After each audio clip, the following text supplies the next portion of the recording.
Star hospitals Banjara hills తో పాటు ఇప్పుడు ఫైనాన్షియల్ డిస్ట్రిక్ట్ లో కూడా. ప్రస్తుతం మనతో ఎమ్మెల్యే నిమ్మల రామానాయుడు గారు ఉన్నారు. సార్ చెప్పండి, రేపు ఏ విధంగా ఉండబోతుంది సభ? అసలు ఈ ప్రభుత్వం చూసి సభను ఎందుకు భయపడుతుంది, ఎందుకు అడ్డుకుంటున్నారు? ఏదైతే ఈవేళ ఆంధ్రప్రదేశ్ రాష్ట్రంలో జగన్ పని అయిపోయింది అనేటువంటి మాట ఈవేళ ప్రజలందరిలో కూడా వినిపిస్తున్నటువంటి పరిస్థితి.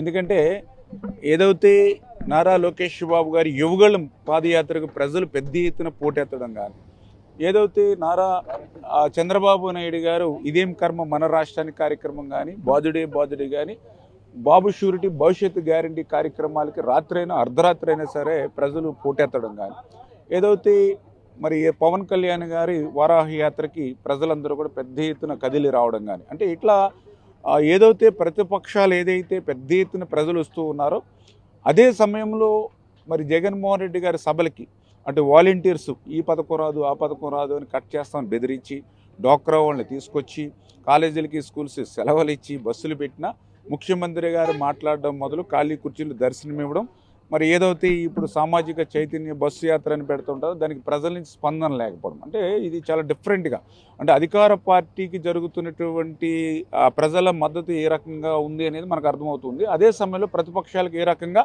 స్వచ్ఛందంగా జనాలు వస్తూ ఉన్నారనేది మనకు అర్థమవుతున్నటువంటి పరిస్థితి. ఈ పరిస్థితితోనే దీన్ని దృష్టిలో పెట్టుకునే జగన్మోహన్ రెడ్డి ప్రజాస్వామ్యబద్ధంగా వెళ్తే గెలవలేమనే ఉద్దేశంతో మరి ఈరోజు ఈ సభకు కూడా ప్రజల నుంచి వచ్చిన సభకు కూడా అనేక అడ్డంకులు, మరి ఏదైతే ఆర్టీసీ ఏదైతే ఉందో మరి మొన్న మనం చూస్తూ ఉన్నాం, ఒక పక్కన ముఖ్యమంత్రి గారి సభలకు కానీ, లేకపోతే మొన్న ఏదైతే సామాజిక బస్సు యాత్ర అని మంత్రులు వస్తున్నా కూడా వందలాది బస్సులు మరి ఈవేళ ఆర్టీసీ పెట్టి తరలిస్తూ ఉన్నారు. ఈవేళ ఆర్టీసీ బస్సులు అడిగితే ఈవేళ ఏదైతే ఇక సభకి మరి ఇస్తామని చెప్పి ఎండి తర్వాత మళ్ళీ ముఖం చాటేసినటువంటి పరిస్థితి కానీ, కొన్ని కనీసం బయట ప్రైవేట్ స్కూల్స్ కాలేజీ బస్సులను కూడా మళ్ళీ ఏదైతే మళ్ళీ ఆర్టీఓ వాళ్ళ ఆఫీసుల ద్వారా మళ్ళీ వాళ్ళని బెదిరించి వాళ్ళని ఇవ్వడం కానీ, అంటే ఈ రకంగా ఏదైతే ప్రజల నుంచి వచ్చేటువంటి స్పందన చూసి ఈవేళ ఈ ప్రభుత్వం భయపడుతున్నటువంటి స్థితిలోనే ఇటువంటి అడ్డంకులన్నీ సృష్టిస్తూ ఉన్నారు. ఎన్ని అడ్డంకులు సృష్టించినా ప్రజలందరూ కూడా ఒక నిర్ణయానికి వచ్చారు. ఖచ్చితంగా వాళ్ళ ఆటోల మీద, బైకుల మీద, లేకపోతే ట్రాక్టర్ల మీద ఏదో ఒక రూపేణ ఈవేళ ఆ యొక్క మహాసభకు వచ్చి జయప్రదం చేయాలనే ఆలోచనతో అయితే ప్రజలందరూ కూడా ఈ రాష్ట్రంలో ఉన్నటువంటి పరిస్థితి. సుమారుగా ఎంతమంది వచ్చే అవకాశం ఉంది? రేపు పవన్ కళ్యాణ్, చంద్రబాబు, లోకేష్ ఒకే వేదిక మీద ఏం మాట్లాడబోతున్నారు?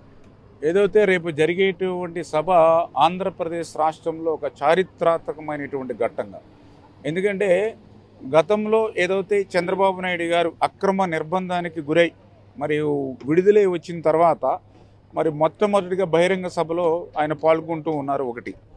రెండవది ఏదైతే మరి పవన్ కళ్యాణ్ గారు, అదేవిధంగా చంద్రబాబు నాయుడు గారు, లోకేష్ బాబు గారు కలిసి, బాలకృష్ణ గారు వీళ్ళందరూ కలిసి ఒకే వేదికను బహిరంగ సభలో మరి పాల్గొనడం అనేది రెండవది. మూడవది ఏదైతే సుదీర్ఘమైనటువంటి పాదయాత్ర, ఏదైతే 3132 కిలోమీటర్లు 97 నియోజకవర్గాల మీదుగా 2100 గ్రామాల మీదుగా 226 రోజులు జరిగినటువంటి పాదయాత్రకు ముగింపుగా ఈ యొక్క కార్యక్రమం జరగడం అంచేత ఈ రకంగా చారిత్రాత్మకంగానే రేపు సభ జరగబోతుంది. ఖచ్చితంగా ఈ సభకు దగ్గర ఒక 5-6 లక్షల మంది ప్రజలు దీనికి హాజరవుతారు అనేటువంటిది అన్ని వర్గాల నుంచి కూడా వస్తున్నటువంటి సమాచారం. ఖచ్చితంగా ఈ వేదిక ద్వారా రాబోయేటువంటి ఎన్నికల శంఖారావం తెలుగుదేశం జనసేన పూరించకపోతుంది. ఖచ్చితంగా ఈ తెలుగుదేశం జనసేన ఎన్నికల శంఖారావానికి ఈవేళ వైఎస్ఆర్సీపీ పార్టీ కూడా కకావికలం అవుతూ ఉంది. ఈవేళ వైనాట్ 175 అన్న వైఎస్ఆర్సీపీ పార్టీకి ఈవేళ అభ్యర్థులు కూడా కరువయ్యేటువంటి పరిస్థితి. ద ఫస్ట్ టైం ఏదో ఎంప్లాయీస్ని ట్రాన్స్ఫర్ చేసినట్టుగా, ఎందుకంటే ఉద్యోగస్తుల్ని ట్రాన్స్ఫర్ చేయడం చూసాం కానీ రాజకీయాల్లో రాజకీయ నాయకులను ట్రాన్స్ఫర్ చేయడం అనేది the first time YSRCP party ఈవేళ ఈ రాష్ట్రంలో చేస్తున్నటువంటి పరిస్థితి. ఈవేళ విశ్లేషకులు అందరూ చెబుతూ ఉన్నారు, ఈవేళ ఎవరైతే ఎమ్మెల్యేలని ట్రాన్స్ఫర్ చేయడం ద్వారా, ఎమ్మెల్యేలని మార్చడం ద్వారా వైఎస్ఆర్సీపీ పార్టీ గట్టెక్కదు. ఏదైతే ఈ వైఎస్ఆర్సీపీ పార్టీ అధ్యక్షుడు, YSRCP party symbol, YSRCP party పేరు అన్నీ మార్చుకుంటే కనీసం ప్రజలు ఏదన్నా ఆలోచన చేస్తారేమో తప్ప, లేదంటే ఈ రాక్షస పాలన, ఈ సైకో పాలనకి చర్మగీతం పాడాలనేటువంటి ఆలోచన అయితే ఆంధ్రప్రదేశ్ రాష్ట్రం ప్రజలందరూ కూడా ఉన్నారనేటువంటిది వాస్తవం.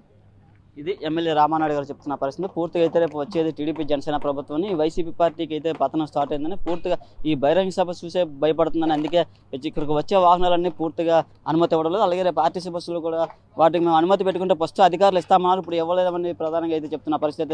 వీడియో జర్నలిస్ట్ నాయుడు విజయనగరం నుంచి. మరిన్ని వీడియోస్ కోసం ఛానల్ ని సబ్స్క్రైబ్ చేయండి, లేటెస్ట్ అప్డేట్స్ కోసం వాట్సాప్ ఛానల్ ని ఫాలో చేయండి అండ్ లింక్ డిస్క్రిప్షన్ లో ఉంది.